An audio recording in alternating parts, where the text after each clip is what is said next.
नमस्कार दोस्तों, मैं आर्यस सर आपका अपनी YouTube क्लास में स्वागत करता हूं। आशा करता हूं आप सब घर पर होंगे, सुरक्षित होंगे और बहुत अच्छे से होंगे। चलिए हम आज ध्यान देते हैं हिंदी का भाग 13, जिसमें हम आपको पढ़ा रहे थे अलंकार।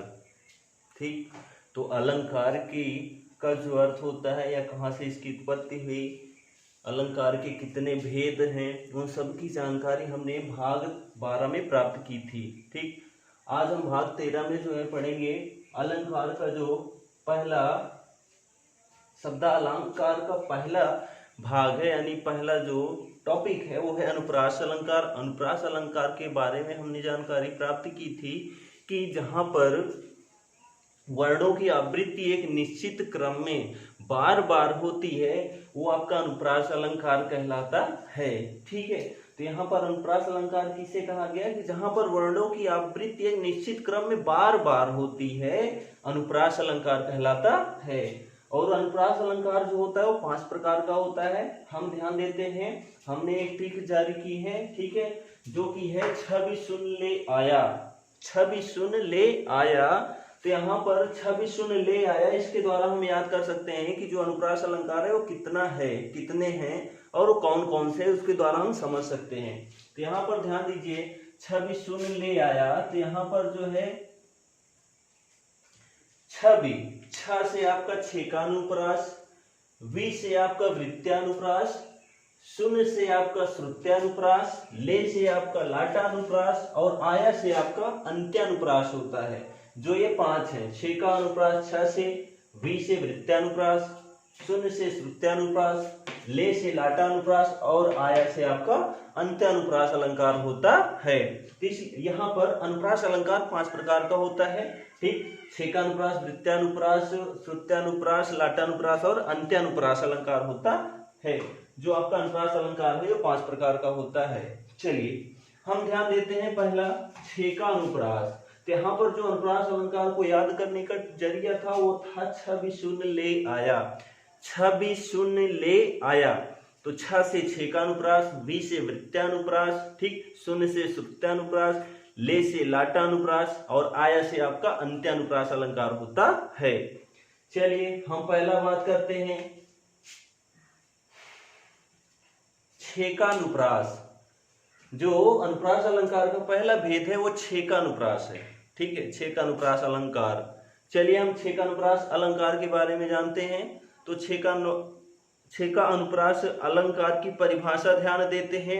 जब एक या अनेक वर्णों की आवृत्ति एक बार होती है, जब एक या अनेक वर्णों की आवृत्ति एक बार होती है, जब एक या अनेक वर्णों की आवृत्ति एक बार होती है, वहां पर कौन सा अलंकार होता है? छेका अनुप्रास अलंकार होता है। ठीक है, चलिए यहां पर उदाहरण लिखा है। तो छेका अनुप्रास अलंकार की परिभाषा क्या है? जहां पर एक या एक से अधिक वर्णों की आवृत्ति एक बार होती है वो छेका अनुप्रास अलंकार कहलाता है।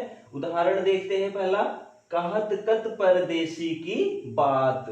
ठीक है, कहत कत परदेसी की बात, तुम लोग परदेसी की बात क्यों कर रहे हो? गोपियां कहती हैं। ठीक है, तो यहां पर जो है कहत कत, ठीक, कहत जो है का है और कत है, इनमें का की जो है वर्ण की आवृत्ति एक ही बार हुई, एक ही बार। ठीक, चलिए दूसरा उदाहरण हम देखते हैं। पीरी परी देह छेनी राजत स्नेह भीनी, ये आपका छेका अनुप्रास का उदाहरण है। क्या लिखा है? पीरी परी देह छेनी राजत स्नेह भीनी। ठीक, नेक्स्ट उदाहरण एक और हम देख लेते हैं। 14वीं का चांद हो या आफताब हो, जो भी हो तुम खुदा की कसम लाजवाब हो। 14वीं का चांद हो। ठीक, ये किसका उदाहरण था? छेका अनुप्रास अलंकार का। ठीक है, तो 14वीं का चांद हो या आफताब हो, ठीक है, जो भी हो तुम खुदा की कसम लाजवाब हो, किसका उदाहरण है? छेका अनुप्रास अलंकार का। चलिए हम दूसरा देखते हैं, वृत्यानुप्रास अलंकार। जो वृत्यानुप्रास अलंकार होता है वो अनुप्रास अलंकार का दूसरा भेद होता है।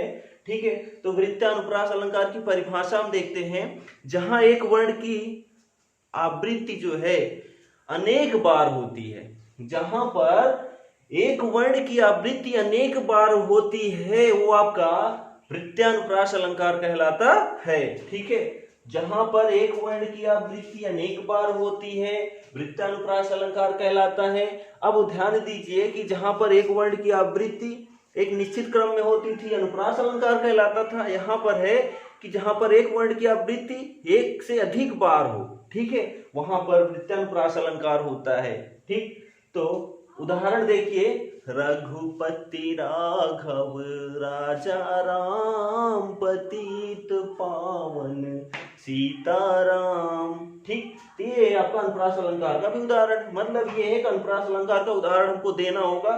तो यहाँ पर जो पांचों अलंकार के उदाहरण हैं, इन सबको हम अनुप्रास अलंकार के अंतर्गत रख सकते हैं। ठीक है, लेकिन कुछ कंडीशन होती है, जहां पर जिसने कहा है कि एक निश्चित क्रम में एक वर्णों की आवृत्ति बार बार होती है, वहां अनुप्रास अलंकार होता है। तो यहाँ पर वृत्तानुप्रास अलंकार का जो उदाहरण होता है वो अनुप्रास अलंकार के अंतर्गत हम रख सकते हैं।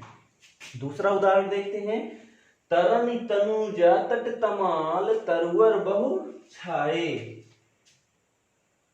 तरन तनुजा तट तमाल तरवर बहु छाए। यहाँ पर ता की आवृत्ति बार बार हुई है, यानी एक ही वर्ण ता है, उसकी आवृत्ति अनेक बार हुई है, इसलिए यहाँ पर कौन सा अलंकार है?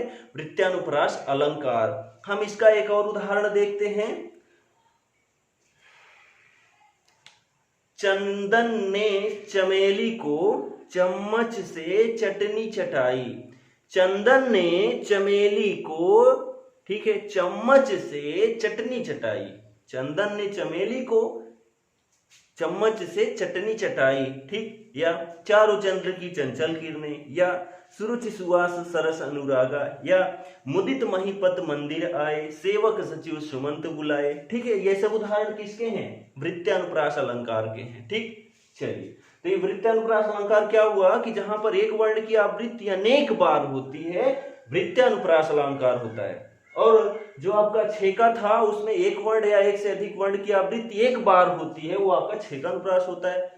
वृत्तानुप्रास जहां पर एक वर्ण की आवृत्ति अनेक बार होती है, वृत्तानुप्रास होता है।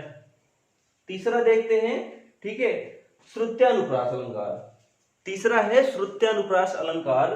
ठीक है, जो अनुप्रास अलंकार का तीसरा भेद है। चलिए हम इसकी परिभाषा देखते हैं श्रुत्यानुप्रास अलंकार की। ठीक है, जब कंठ ताल या दंत, जब कंठ ताल या दंत आदि किसी एक ही स्थान से उच्चारित होने वाले वर्णों की आवृत्ति होती है।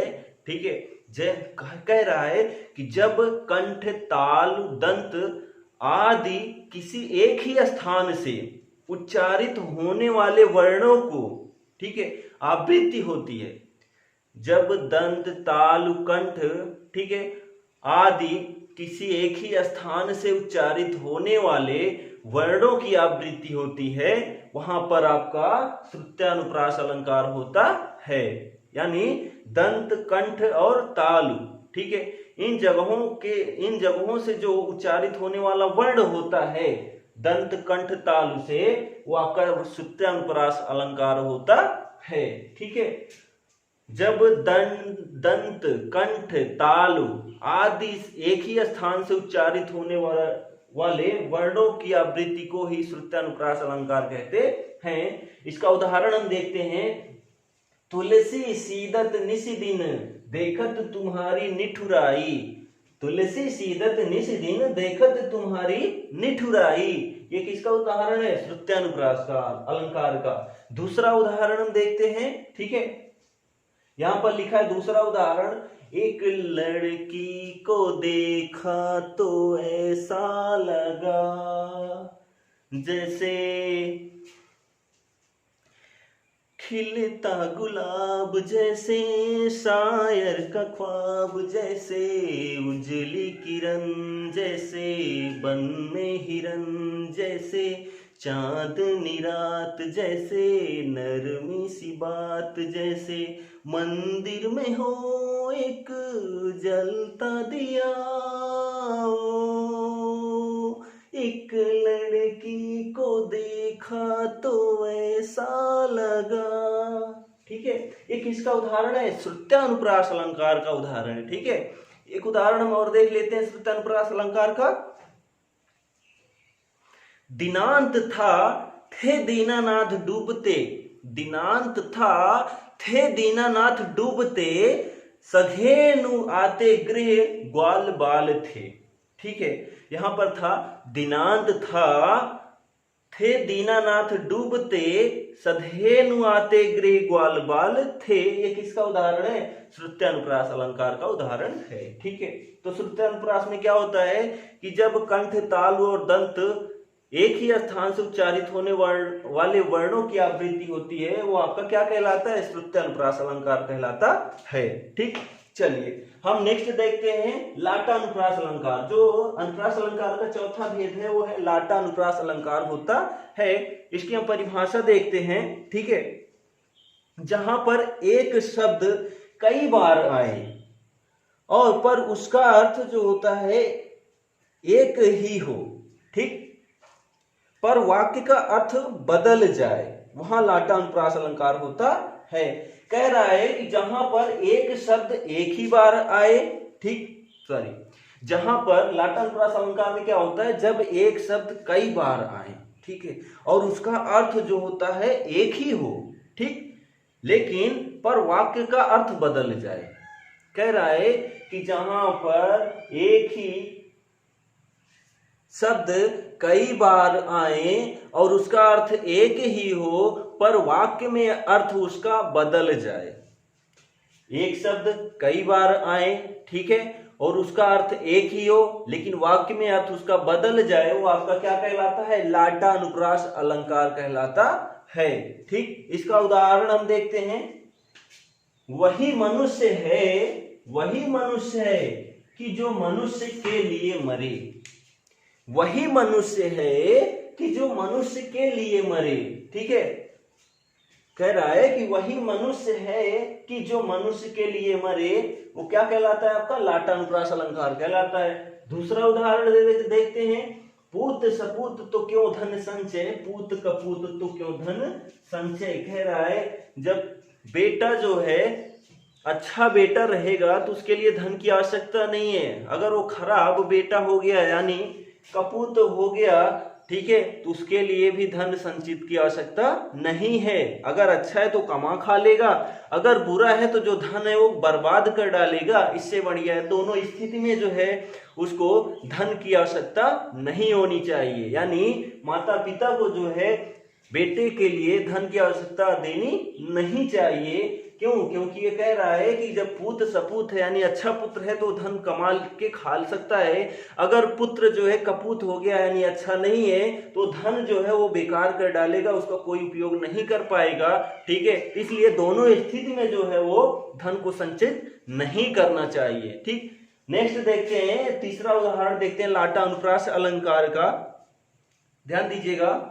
धीरे धीरे से मेरी जिंदगी में आना, धीरे धीरे से दिल को चुराना, तुमसे प्यार हुआ है कितना जाने जाना, तुमसे मिलकर है तुमको बताना। ठीक है, तो ये धीरे धीरे से जिंदगी, मेरी जिंदगी में आना, धीरे धीरे से दिल को चुराना। ठीक है, तो यहाँ पर जो धीरे धीरे है यानी धीरे धीरे आना भी है और धीरे धीरे से दिल को चुराना भी है। ठीक है, तो यहाँ पर ध्यान दीजिएगा ये कौन सा अलंकार है? लाटानुप्रास अलंकार है। एक उदाहरण और हम देख लेते हैं। लाली मेरे लाल की जित देखूं तित लाल, लाली देखन मैं चला मैं भी हो गया लाल। ठीक है, यहां कह रहा है लाली मेरे लाल की जित देखूं तित लाल, लाली देखन मैं चला मैं भी हो गया लाल। ठीक, ये किसका उदाहरण है? लाटानुप्रास अलंकार का उदाहरण है। ठीक है, चलिए हम नेक्स्ट बात करते हैं अंत्यानुप्रास। जो पांचवा अनुप्रास अलंकार का जो पांचवा अलंकार है वो आपका है अंत्यानुप्रास अलंकार। ठीक है, चलिए हम ध्यान देते हैं अंत्यानुप्रास अलंकार की परिभाषा। यहाँ पर जहां पर पंक्ति के अंत के वर्ण समान हो, जहां पर पंक्ति के अंत के वर्ण समान हो वो आपका अंत्यानुप्रास अलंकार कहलाता है। ठीक है, जैसे यहां उदाहरण लिखा कह रहा है कि पंक्ति के अंत के जो शब्द हो, ठीक है, या वर्ण हो वो समान हो, तो यहां पर देखिए कि आग और नाग, ठीक है, तो वर्ण जो है वो समान है, कौन से, ग और गा, और उसके आगे आ बड़ा आ लगा है। ठीक है, और जो दूसरा उदाहरण है उसमें देखिए, तुझे देखा तो ये जाना सनम, उसके बाद प्यार होता है दीवाना सनम। यहाँ भी जो है जो इसके वर्ण हैं वो क्या है, समान है। ठीक है, अंत के वर्ण जहां पर समान होते हैं वो आपका अंत्यानुप्रास अलंकार कहलाता है। ठीक है, इसका उदाहरण हम देखते हैं, लगा दी आकर किसने आग, लगा दी आकर किसने आग, कहां था तू संशय के नाग। ठीक है, लगा दी आकर किसने आग, कहां था तू संशय के नाग। ठीक है, ये किसका उदाहरण है, अंत्यानुप्रास अलंकार का उदाहरण है। दूसरा उदाहरण देखते हैं, तुझे देखा तो ये जाना सनम, तुझे देखा तो ये जाना सनम, प्यार होता है दीवाना सनम, अब यहाँ से कहाँ जाए हम, तेरी बाहों में मर जाए हम, तुझे देखा तो ये जाना सनम। ठीक है, तो ये जो है दूसरा उदाहरण, तुझे देखा तो ये जाना सनम, प्यार होता है दीवाना सनम। ठीक है, तो यहां पर जो है सनम और सनम जो है ये अंतिम जो वर्ण है वो समान है। ठीक है, तो इसलिए क्या हो गया, अंत्यानुप्रास अलंकार हो गया। एक उदाहरण और हम देख लेते हैं, मैं स्नेह सुरा का पान किया करता हूं, मैं स्नेह सुरा का पान किया करता हूं, मैं कभी न जग का ध्यान किया करता हूं।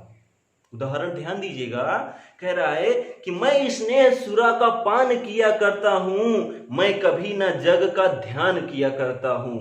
यहां पर करता हूं जो है पहली पंक्ति और दूसरी पंक्ति में वर्ण जो है वो समान है।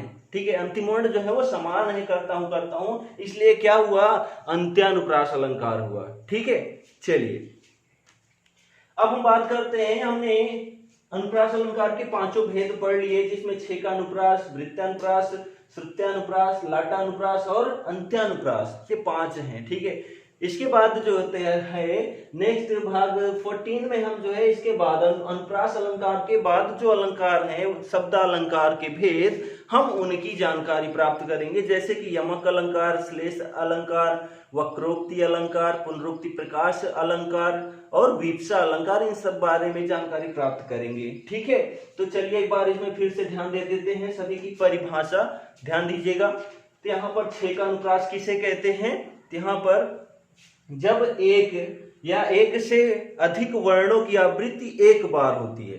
ठीक है, जब एक या अनेक वर्णों की आवृत्ति एक बार होती है वहां छेकानुप्रास अलंकार होता है।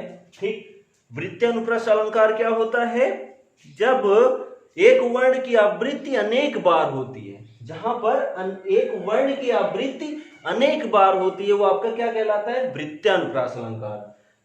तीसरा है श्रुत्यानुप्रास अलंकार, जब दंत, कंठ, तालु आदि के द्वारा एक ही स्थान से उच्चारित होने वर्ण जो होते हैं वो क्या होते हैं, वर्णों की आवृत्ति होती है, वहां पर श्रुत्यानुप्रास अलंकार होता है। कहां पर, जब कंठ, तालु और दंत एक ही स्थान से उच्चारित होने वाले वर्ण होते हैं वहां पर आपका क्या होता है, श्रुत्यानुप्रास अलंकार। लाटानुप्रास अलंकार में क्या होता है कि जब एक शब्द कई बार आए, ठीक है, जब एक शब्द कई बार आए पर उसका अर्थ जो होता है वो एक होता है, पर उसके वाक्य का अर्थ अनेक हो जाता है, यानी बदल जाता है, वो आपका क्या होता है, लाटानुप्रास। यहां कह रहा है कि जब एक शब्द किसी वाक्य में एक ही बार आए, ठीक है, जब एक शब्द एक वाक्य में कई बार आए और उसका अर्थ एक ही हो लेकिन वाक्य में अर्थ उसका बदल जाए, वो आपका लाटानुप्रास अलंकार होता है। नेक्स्ट है अंत्यानुप्रास अलंकार। यहां कह रहा है कि जब किसी वर्ण जो अंतिम वर्ण होगा वो समान होगा, ठीक है, अंतिम वर्ण किसी पंक्ति का अंतिम वर्ण समान हो, ठीक, वहां पर आपका अंत्यानुप्रास अलंकार होता है। ठीक है, हमने आपको इसको अनुप्रास अलंकार के पांचों भेदों को बहुत सरल भाषा में समझाया। आशा करता हूं आपको समझ में आया होगा। न समझ में आया हो तो आप कमेंट जरूर करिएगा, ठीक है। पसंद हो तो लाइक करिएगा, शेयर करिएगा और सब्सक्राइब करिएगा। ना पसंद हो तो आप डिसलाइक भी कर सकते हैं, पर अपना कमेंट या लाइक डिसलाइक जरूर हमको दें, जिससे हम जान पाए कि हाँ हमारे अंदर कुछ कमी है या नहीं है। ठीक है, आप कोई कमेंट या लाइक डिसलाइक नहीं करेंगे तो हम अपने को नहीं सुधार पाएंगे। ठीक है, आशा करता हूं आपको अच्छे से समझ में आया होगा। नेक्स्ट पार्ट हम भाग 14 में पढ़ेंगे। यमक अलंकार, श्लेष अलंकार, वृत्तानुप्रास यमक अलंकार, श्लेष अलंकार, वक्रोक्ति अलंकार, पुनरुक्ति प्रकाश अलंकार और वृक्षा अलंकार पढ़ेंगे नेक्स्ट भाग में। ठीक, जय हिंद, धन्यवाद।